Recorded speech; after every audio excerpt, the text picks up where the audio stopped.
드루킹 댓글 조작의 공범 의혹을 받고 있는 김경수 경남지사가 잠시 뒤에 특검에 두 번째 출석합니다.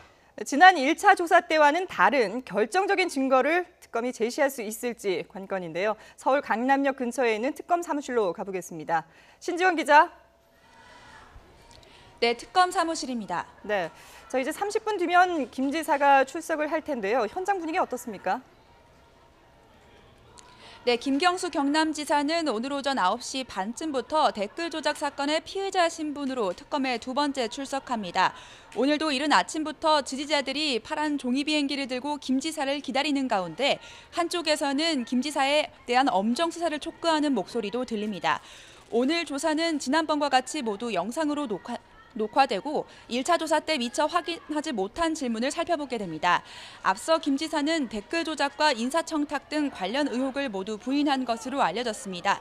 지난 2016년 파주 느릅나무 출판사에서 드루킹 일당을 만나긴 했지만 경제적 공진화 모임의 규모에 대한 설명을 들었을 뿐 댓글 조작 프로그램은 본 적이 없다는 겁니다. 특검은 지난번에 이어 오늘도 김 지사의 댓글 조작 관여 의혹을 추궁하고 지방선거를 도와주는 대가로 드루킹 일당의 총영사직을 제안했다는 의혹도 조사할 방침입니다. 김 지사는 1차 조사를 마치고 나와 특검이 유력한 증거를 확보한 것 같지 않다며 자신감을 드러냈는데요. 특검은 김 지사와 드루킹 김동원 씨를 대면시켜 조사하는 방법도 고려하고 있는 것으로 알려졌습니다. 오늘 조사에서 어떤 결정적인 증거가 나오느냐에 따라 수사의 분수령이 될 전망입니다. 특검의 1차 수사 기한이 16일 정도 남았는데요. 이 수사는 청와대로 확대될 수 있다고요?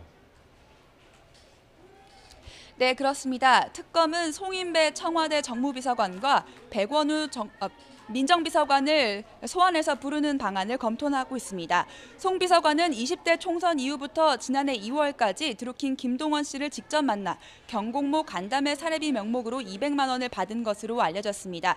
특검은 필요할 경우 이르면 이번 주 안에 송 비서관을 참고인 신문으로 불러 조사하는 방안을 검토하고 있습니다.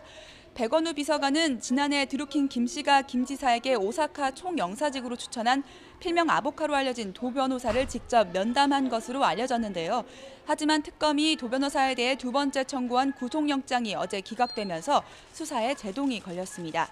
특검의 공식 활동 기간은 이번 달 25일까지입니다. 이에 따라 특검은 오늘 조사를 마친 뒤 김 지사에 대한 구속영장을 청구할지 수사기한을 연장해야 할지 등을 결정할 전망입니다. 지금까지 특검 사무실에서 YTN 신지원입니다.